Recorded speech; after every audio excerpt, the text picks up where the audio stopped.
On dit que la vengeance est un plat qui se mange froid. Je dis qu'il est meilleur servi au mariage de votre fille quand l'amant de votre ex-femme se pointe sans y être invité. Un appel téléphonique, 2 agents de sécurité, 3 millions de personnes qui regardent en ligne. Son visage quand ils l'ont renvoyé, ça n'avait pas de prix. Mais ce n'était que le début. Je m'appelle Rémi Blanchard. J'ai 57 ans. Électricien agréé à Lyon depuis 32 ans. J'ai monté ma propre entreprise d'électricité à partir de rien. Juste moi et une camionnette déglinguée en 1993. Aujourd'hui, j'ai 4 gars dans l'équipe et plus de travail qu'on ne peut en gérer. Du bon travail honnête où chaque euro est mérité. J'étais à la table de la cuisine de Chloé un mardi après-midi, aidant avec le plan de table pendant qu'elle était au travail. La maison sentait la peinture fraîche. Ma fille et son fiancé rénovaient, faisant la plupart des travaux eux-mêmes. Ça me rendait fier. C'est là que je l'ai vu. Thibaut Garnier, plus une, table 7. Ma main s'est figée sur l'ordinateur portable. J'ai relu, pensant que mes yeux me jouaient des tours. Mais non, c'était bien là. Thibaut Garnier, l'homme qui garait sa BMW 3 rues plus loin pour que les voisins ne le voient pas. L'homme qui me serrait la main au barbecue tout en couchant avec ma femme. L'homme dont je n'avais pas prononcé le nom depuis 8 ans. Le ventilateur de plafond brassait l'air chaud au-dessus de moi. Mon téléphone a vibré. Un texto de Diane. Comment avance le plan de table? Merci d'être si mature à ce sujet. Mature? J'avais été mature quand j'ai découvert la liaison.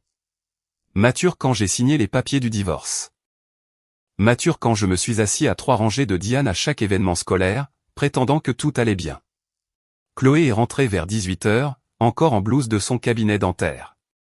Salut papa. Merci d'être passé. Tu as fini la liste, a demandé ma fille. Je l'ai regardée. 25 ans, rayonnante comme une mariée doit l'être. J'aurais pu lui demander pourquoi ce nom était sur la liste, mais je ne l'ai pas fait. Oui, ma chérie, ai-je dit en fermant l'ordinateur. Ça a l'air bien. Chloé m'a enlacé par derrière. Tu es le meilleur, papa. Je sais que c'est probablement bizarre avec maman et toi, mais je suis reconnaissante que vous vous comportiez tous les deux en adultes. Adulte. Civil. Tout le monde utilisait ces mots comme des médailles. Je suis rentré chez moi les fenêtres baissées, la chaleur de la ville remplissant ma camionnette, en passant devant le bistrot où Diane avait l'habitude de retrouver Thibaut pour le déjeuner. Lyon semblait soudainement plus petite. À la maison, je me suis assis dans mon garage, fixant l'établi que j'avais construit moi-même. Tout dans ma vie, je l'avais bâti de mes propres mains. Mon entreprise, ma réputation, ma capacité à garder la tête haute après que ma femme ait détruit notre mariage. Et maintenant, il voulait que je regarde cet homme célébrer au mariage de ma fille. J'ai sorti mon téléphone et trouvé un contact que je n'avais pas appelé depuis des années. Sarah Lemoine. Elle gérait les terrasses de Fourvière, le lieu du mariage de Chloé. Nous avions travaillé ensemble sur un chantier commercial 5 ans auparavant. J'ai fixé son numéro, puis j'ai rangé le téléphone. Pas encore. D'abord, il me fallait un plan. Parce que 32 ans à diriger une entreprise m'ont appris une chose, on ne réagit pas, on planifie. On mesure 2 fois, on coupe 1 fois, et on ne laisse jamais personne voir venir le coup. Le lendemain matin, je me suis réveillé à 5h30, comme toujours. Les vieilles habitudes de chef d'entreprise ne disparaissent pas juste parce que vous préparez quelque chose. J'ai fait du café, noir et fort, et je me suis assis sur ma terrasse en regardant le soleil se lever sur les monts du Lyonnais. Chloé a appelé vers 7h. Papa, j'ai oublié de te demander hier. Peux-tu t'occuper du paiement final pour le bar? Maman couvre les fleurs, mais le forfait boisson nous tue, a dit Chloé. C'est combien, ai-je demandé. 2000 €. Je sais que c'est beaucoup, mais, je m'en occupe, ma chérie. Ne t'inquiète pas, elle a expiré de soulagement. Tu es le meilleur. Sérieusement. Et papa, je suis désolé si la présence de maman te met mal à l'aise. Je veux juste que tout le monde s'entende pour une journée. On fera en sorte que ça marche, lui ai-je dit. Et je le pensais, mais pas de la façon dont elle l'imaginait. J'ai passé la matinée sur un chantier, tirant de nouveaux câbles pour l'agrandissement d'un centre commercial. Mon apprenti, Thomas, n'arrêtait pas de me demander si j'allais bien. T'es silencieux aujourd'hui, patron. Quelque chose te tracasse, a demandé Thomas pendant que nous tirions les fils. Juste des trucs de mariage. Ma fille se marie dans 2 semaines, ai-je dit. C'est super, mec. Tu dois être fier. Oui, ai-je dit en enfilant un autre câble. Fier. Mais mon esprit n'était pas sur le câblage. Il était sur Thibaut Garnier. Sur le fait que Diane pensait pouvoir le glisser sur la liste des invités comme si de rien n'était, comme si 8 ans suffisaient à effacer ce qu'il avait fait à notre famille. Ce soir-là, je suis allé aux terrasses de Fourvière. Le parking était presque vide. J'ai trouvé Sarah Lemoine dans son bureau, entourée de classeurs et d'échantillons de tissu. Rémi Blanchard, dit-elle, levant les yeux avec surprise. Ça fait quoi, 4 ans que je ne t'ai pas vu? À peu près. Tu as une minute, ai-je demandé. Sarah m'a désigné une chaise. Pour toi? Bien sûr. Qu'est-ce qui se passe? Je me suis assis et j'ai sorti un dossier que j'avais préparé le matin même. À l'intérieur, des impressions, de vieux emails que j'avais gardés du divorce, des photos de Thibaut et Diane à un événement d'entreprise, sa main trop basse sur son dos, une chronologie que j'avais écrite à la main détaillant la liaison. Le mariage de ma fille a lieu ici dans 2 semaines. Il y a un invité sur la liste qui ne devrait pas y être, ai-je dit.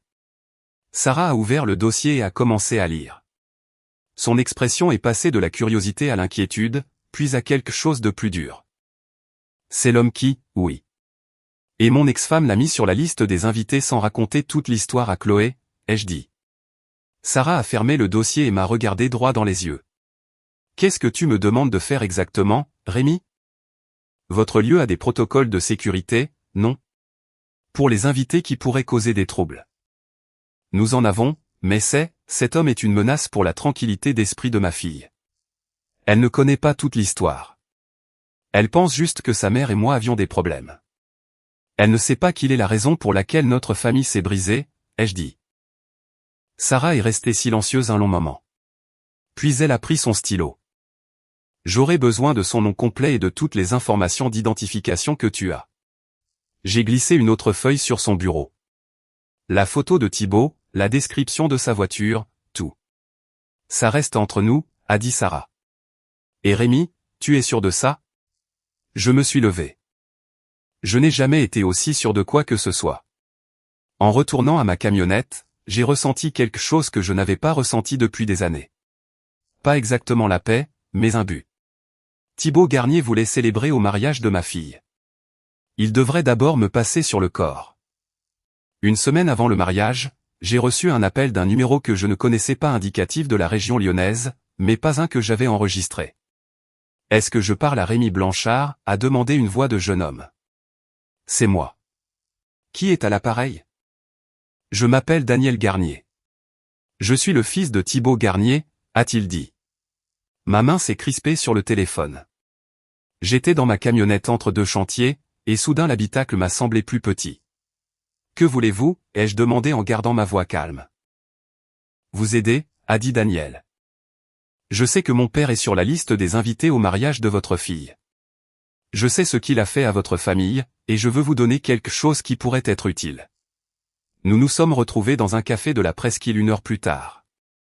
Daniel avait la fin de la vingtaine, habillé en tenue de bureau décontractée, et il avait les yeux de son père, mais sans sa suffisance. Il a glissé une clé USB sur la table. Qu'est-ce qu'il y a là-dessus, ai-je demandé. Des preuves. Mon père a été poursuivi 2 fois pour harcèlement à sa concession. Il a réglé les 2 affaires à l'amiable. Il y a aussi des documents prouvant qu'il a manipulé des déclarations d'assurance. Rien qui ne l'ait envoyé en prison. Mais assez pour montrer qu'il n'est pas le type bien qu'il prétend être, a expliqué Daniel. Pourquoi faites-vous ça, ai-je demandé. La mâchoire de Daniel s'est crispée. Parce qu'il a aussi détruit ma famille. Ma mère, mes 2 sœurs. Il nous a quittés pour votre ex-femme, puis l'a quitté elle quand quelqu'un de plus jeune est arrivé. C'est un profiteur, monsieur Blanchard, et j'en ai marre de le voir s'en tirer. J'ai regardé ce jeune, probablement de l'âge de Chloé, et j'ai vu la même douleur que j'avais portée pendant des années.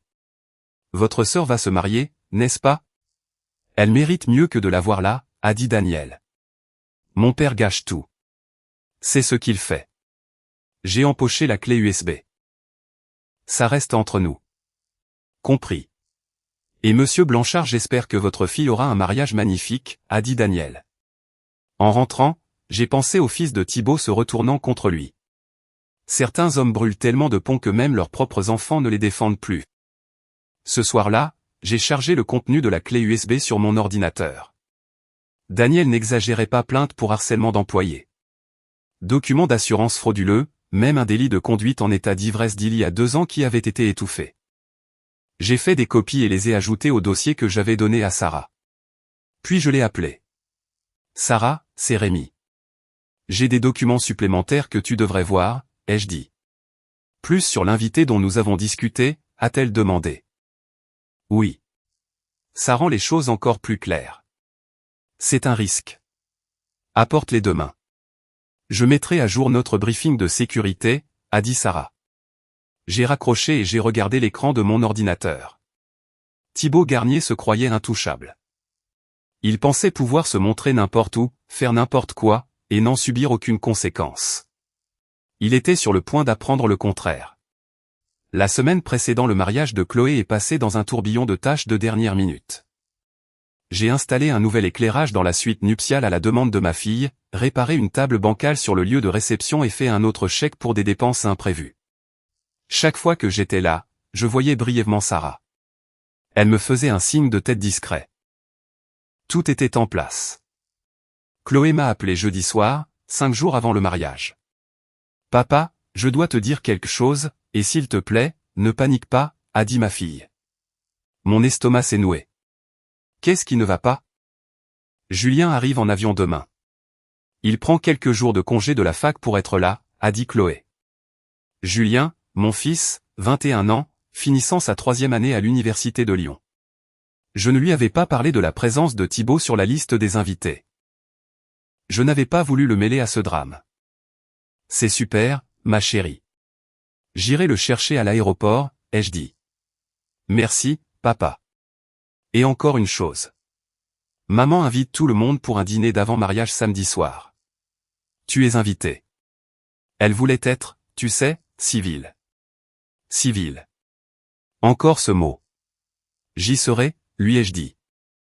Vendredi après-midi, je suis allé chercher Julien à Saint-Exupéry. Il avait grandi depuis Noël.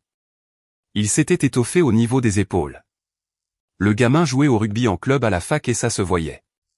Content de te voir, le vieux, a dit Julien en jetant son sac dans la benne de la camionnette. Toi aussi, fiston. Comment vont les études? C'est dur, mais je survis. Alors, qu'est-ce que j'entends dire sur maman qui invite un type au hasard au mariage, a-t-il demandé. Je lui ai jeté un coup d'œil. Qui t'a dit ça? Chloé a mentionné un certain Thibaut.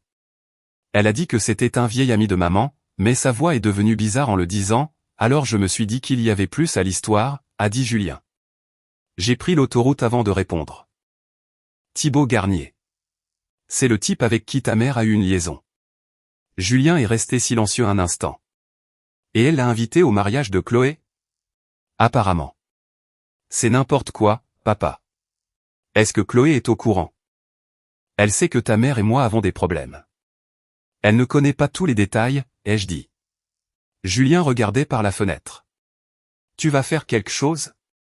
J'ai gardé les yeux sur la route. C'est déjà réglé.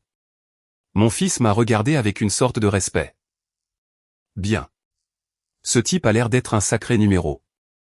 Ce soir-là, Julien et moi avons fait griller des steaks dans mon jardin. Il m'a parlé de la fac, du rugby, d'une fille qu'il voyait. Des conversations normales entre père et fils, mais je sentais que son esprit revenait sans cesse à la situation de Thibaut. Papa, s'il se passe quelque chose au mariage, je te couvre. Tu le sais, n'est-ce pas, a dit Julien. J'ai retourné un steak. Rien ne va se passer. C'est le jour de ta sœur. Ça va être parfait. Tu prépares quelque chose. Je le sens, a-t-il dit. Je m'assure juste qu'un problème non invité reste non invité, ai-je répondu. Julien a souri. Comme je l'ai dit, je te couvre. Avoir mon fils là, savoir qu'il comprenait, a rendu tout plus clair. Il ne s'agissait pas de vengeance. Il s'agissait de protection, de s'assurer que le mariage de Chloé reste pur, non souillés par l'homme qui avait déjà pris assez à notre famille. Le samedi est arrivé, le dîner d'avant-mariage chez Diane. Le moment de sourire, de serrer des mains et de prétendre que tout allait bien. Pendant que Thibaut Garnier n'avait aucune idée de ce qui l'attendait. Le samedi matin s'est levé, clair et chaud sur Lyon. Je me suis réveillé à 5 heures, j'ai pris une douche et j'ai enfilé mon plus beau costume gris anthracite, celui que j'avais acheté spécialement pour ce jour. Dans le miroir, je ressemblais à un homme prêt pour le mariage de sa fille. Personne n'aurait deviné que j'étais aussi prêt pour la guerre. Julien était déjà réveillé, assis sur mon canapé dans son pantalon de costume et son maillot de corps, faisant défiler son téléphone. « Grand jour », dit-il en levant les yeux. « Ouais. Tu es prêt ?» ai-je demandé. « La question est, es-tu prêt ?» a répondu mon fils. Je nous ai versé du café à tous les deux. Tout est en place. Sarah a briefé la sécurité. Le nom de Thibaut est signalé. Quand il arrivera, ils l'intercepteront avant qu'il ne s'approche de la cérémonie. Et s'il fait une scène, a demandé Julien. Ce sera son problème. Nous restons calmes. Silencieux. C'est le jour de Chloé. Nous nous assurons juste que ça le reste, ai-je expliqué. Nous sommes arrivés aux terrasses de Fourvière à midi. L'endroit était incroyable. Des chaises blanches disposées en rangées parfaites, des arrangements floraux partout, un quatuor à cordes s'installant sous le pavillon couvert. Chloé voulait quelque chose d'élégant et de simple. Elle l'a eu. J'ai trouvé Sarah près de l'entrée, un presse-papier à la main, dirigeant les fournisseurs. « Rémi », dit-elle en me tirant à part. L'équipe de sécurité est briefée. La photo de Thibaut Garnier est avec les 2 gardes à l'accueil. Dès qu'il arrivera, ils s'en occuperont discrètement. Discrètement ? Autant que possible, mais s'ils refusent de partir, ils sont préparés à passer à l'étape supérieure, a expliqué Sarah. Merci pour ça, ai-je dit. Tu es un bon père, Rémi. Ta fille a de la chance de t'avoir, a-t-elle répondu. Les invités ont commencé à arriver vers 13h30. J'ai serré des mains, étreint des parents, accepté les félicitations. Diane est apparue dans une robe lavande, jouant la gracieuse mère de la mariée. Quand elle m'a vu, elle a souri. Ce faux sourire qu'elle avait perfectionné. Rémi, tu es très élégant, a dit Diane. Merci. Tout est magnifique, ai-je répondu. Oui, n'est-ce pas? Je suis si contente que nous ayons pu tous les 2 mettre de côté nos différends pour le bien de Chloé, a-t-elle continué. J'ai juste hoché la tête. Laissant croire ce qu'elle voulait. Julien est resté près de moi, surveillant l'entrée. Vers 14 heures, je l'ai vu se raidir légèrement. Il a croisé mon regard et a fait un signe de tête subtil vers le parking. Une BMW blanche venait de se garer. Thibaut Garnier en est sorti, portant un costume bleu marine qui coûtait probablement plus cher que la mensualité de ma camionnette. Il était accompagné d'une femme, une brune plus jeune, trop maquillée. Ils se sont dirigés vers l'accueil comme s'ils étaient chez eux. J'ai observé de loin un des agents de sécurité s'avancer. Le garde était grand, professionnel, un ancien militaire à vue de nez. Il a dit quelque chose à Thibaut, en lui indiquant de s'éloigner du lieu de réception. L'expression de Thibaut est passée de la confusion à l'agacement. Sa voix a porté à travers la pelouse. Il doit y avoir une erreur. Je suis sur la liste des invités. Thibaut Garnier. Le second garde a rejoint le premier. D'autres mots ont été échangés. Le visage de Thibaut devenait rouge maintenant. La femme avec lui semblait mal à l'aise, jetant des regards autour d'elle. « Monsieur, vous n'êtes pas autorisé sur les lieux. Nous allons devoir vous demander de partir », a dit le premier garde assez fort pour que les invités à proximité entendent. Les gens ont commencé à se tourner. Les chuchotements ont commencé à se répandre comme une traînée de poudre. Chloé est arrivée en courant de la suite nuptiale, encore en peignoir, les cheveux à moitié faits. « Que se passe-t-il » a demandé ma fille, la panique dans la voix. Thibaut l'a vue et a essayé d'avancer. « Chloé, il y a eu une confusion, les 2 gardes lui ont bloqué le chemin, monsieur, reculez. » Je me suis approché lentement, en gardant une expression neutre. Julien a suivi. Chloé a regardé Thibaut, puis les gardes, puis moi. « Papa, qu'est-ce qui se passe ?»« La sécurité fait son travail, ma chérie. Retourne à l'intérieur. Ta maquilleuse t'attend, ai-je dit calmement. Mais, Thibaut s'en va.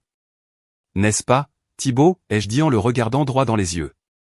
Le visage de Thibaut est passé du rouge au violet. Sa cavalière lui a attrapé le bras, lui chuchotant avec urgence qu'il devrait simplement partir. Mais Thibaut n'était pas du genre à reculer discrètement. Pas quand les gens regardaient.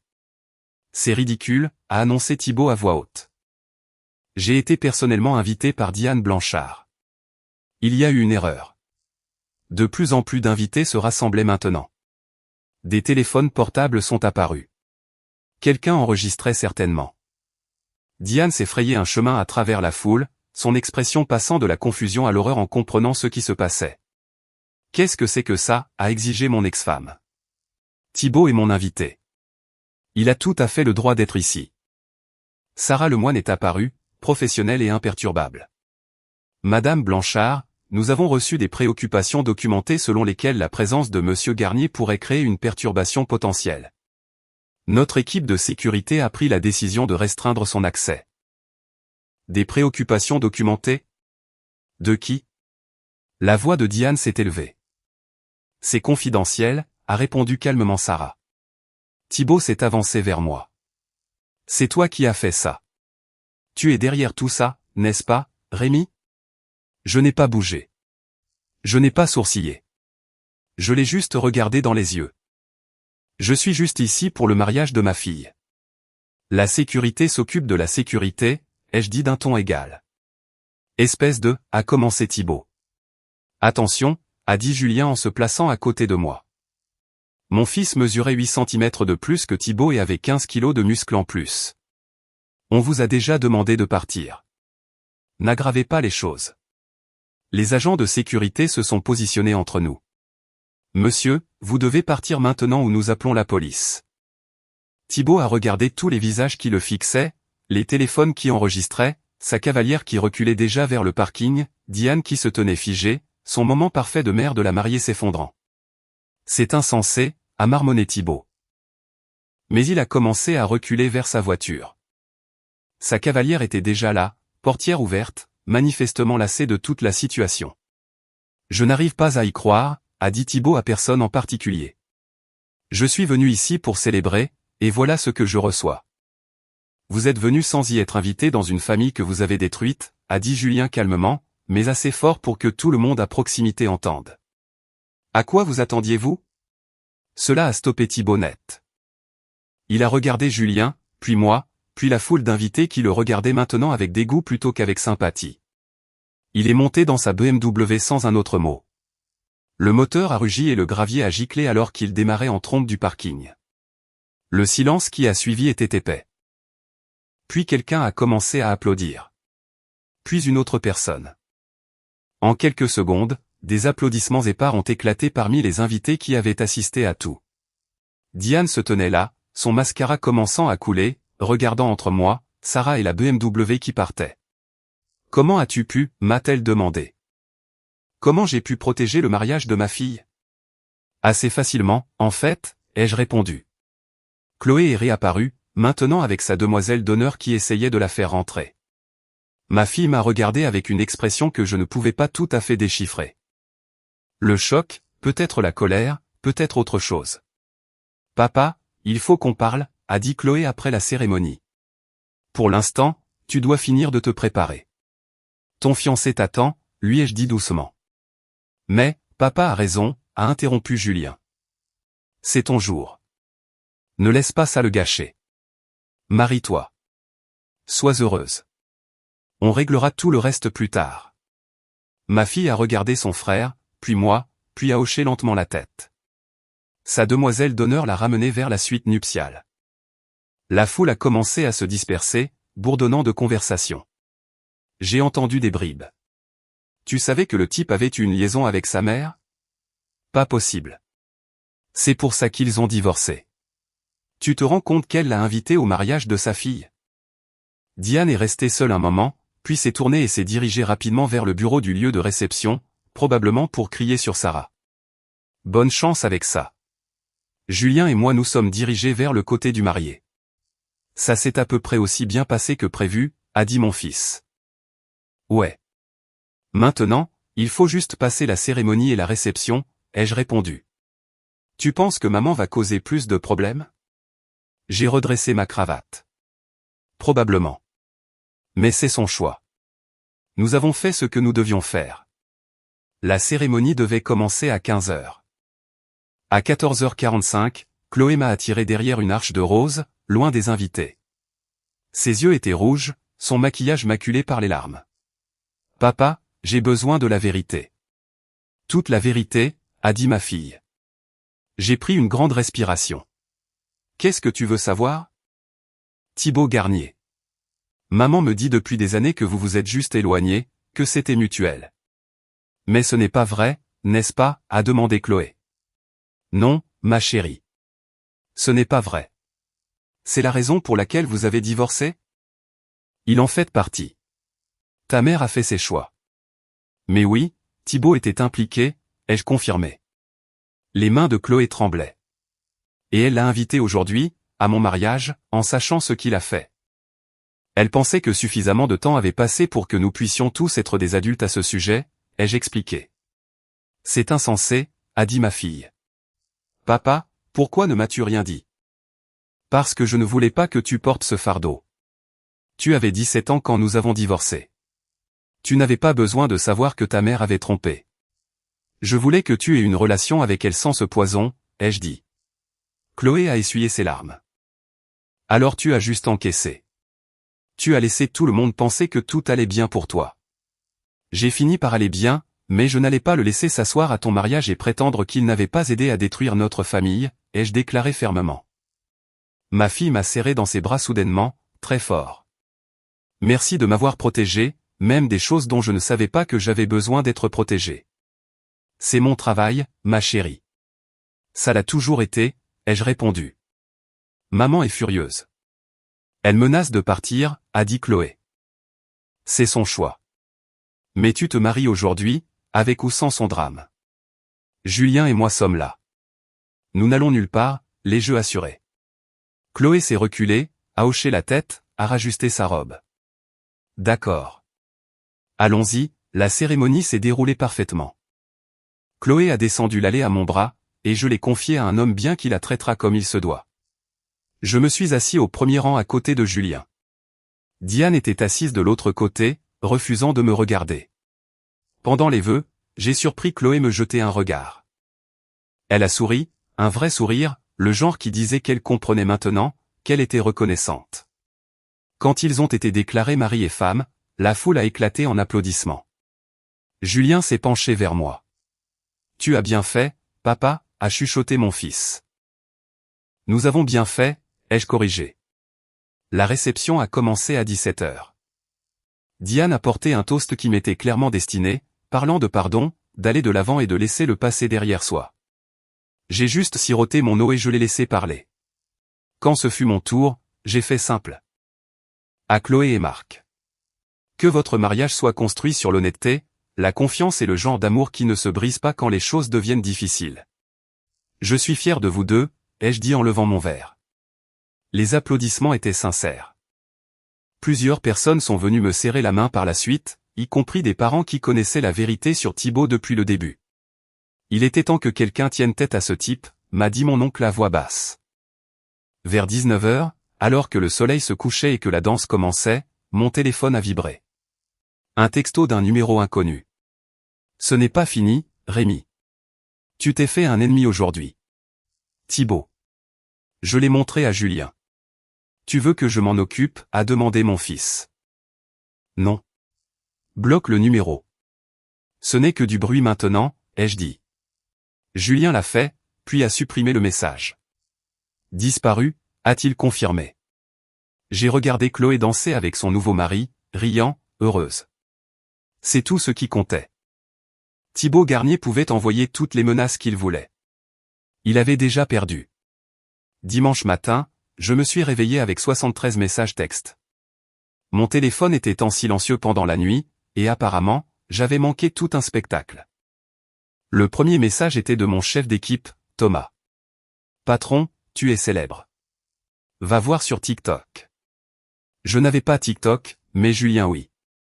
Il était déjà réveillé, assis sur mon canapé, faisant défiler son téléphone avec un grand sourire. « Papa, tu dois voir ça », a dit Julien en tournant son téléphone vers moi. C'était une vidéo filmée par une des demoiselles d'honneur de Chloé. Des images très claires de Thibaut se faisant escorter par la sécurité. Son visage rouge, sa voix forte. La légende disait, quand maman invite son amant au mariage et que papa dit, absolument pas. 3 millions de vues en moins de 12 heures. Oh non, ai-je marmonné. Aussi, a répondu Julien. Et ce n'est pas tout. Regarde les commentaires. Des milliers de commentaires, la plupart me soutenant. Ce père est une légende. Pourquoi la mère inviterait-elle ce type? Tellement irrespectueux. L'agent de sécurité mérite une augmentation. La façon dont cet homme est resté calme en protégeant sa fille. C'est un vrai père. Mais il y avait aussi d'autres vidéos. Des angles différents de différents invités. Une montrait Diane en pleurs, criant sur Sarah.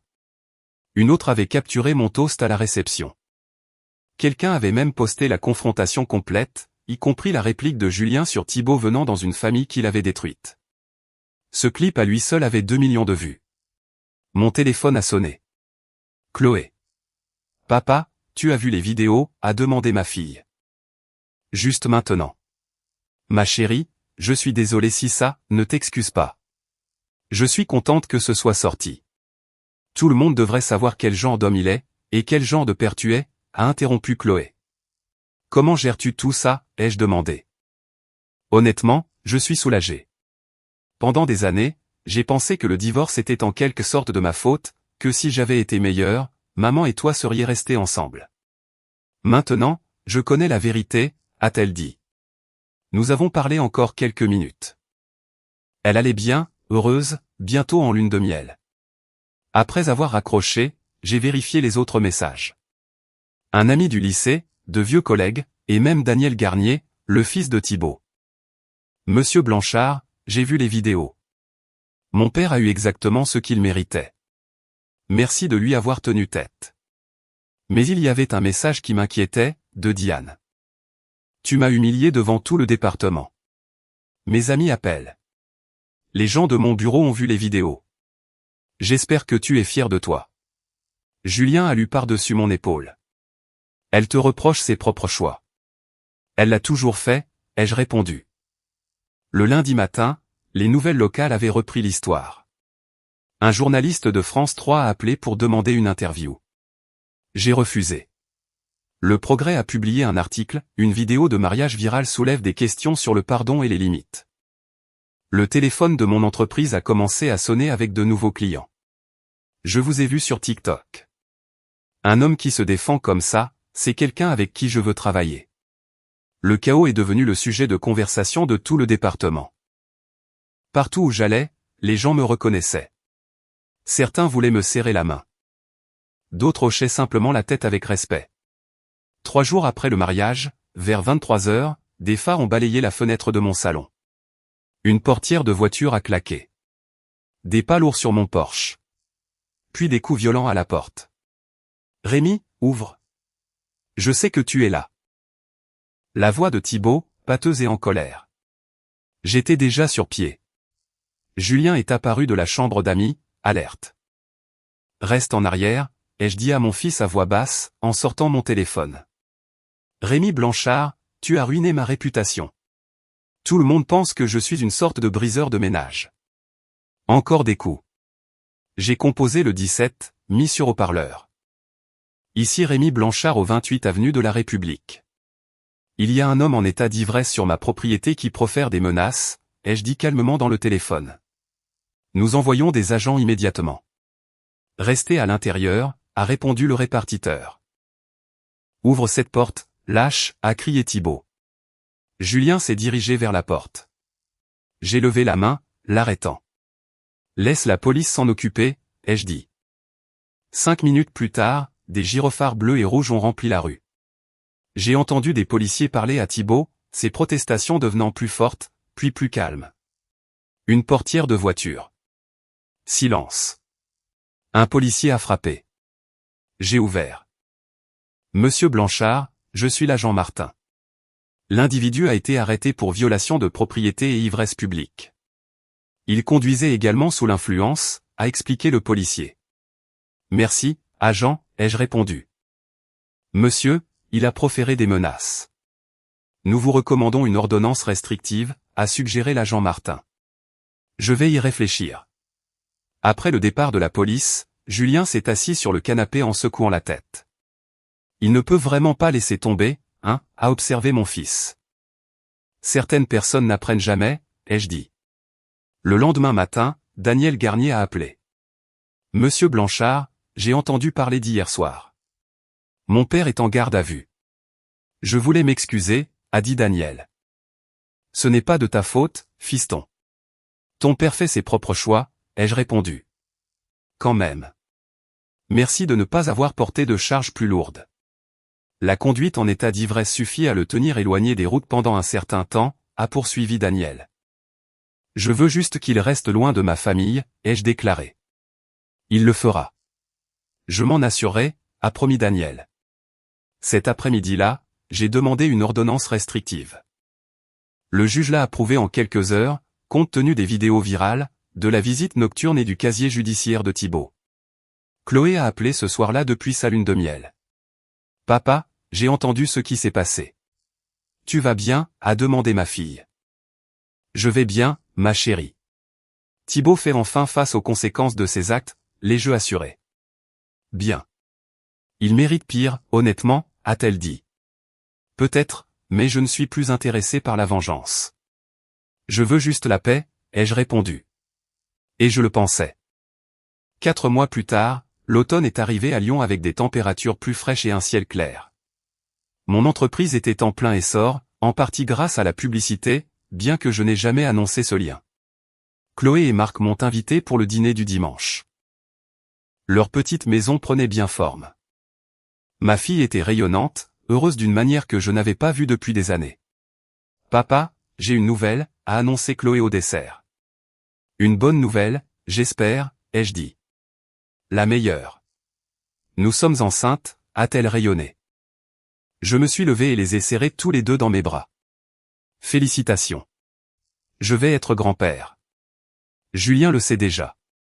Il est ravi. Mais il y a autre chose, a poursuivi Chloé.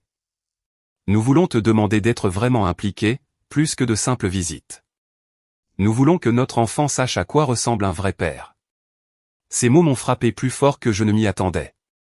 Je serais honoré, ai-je réussi à dire. Plus tard, assis sur leur terrasse, Chloé a parlé de Diane. Maman et moi ne nous parlons plus vraiment. Elle n'arrive pas à accepter que j'ai pris ton parti, a expliqué ma fille. C'est son choix. Ne te laisse pas ronger par ça, l'ai-je conseillé. Je ne le fais pas.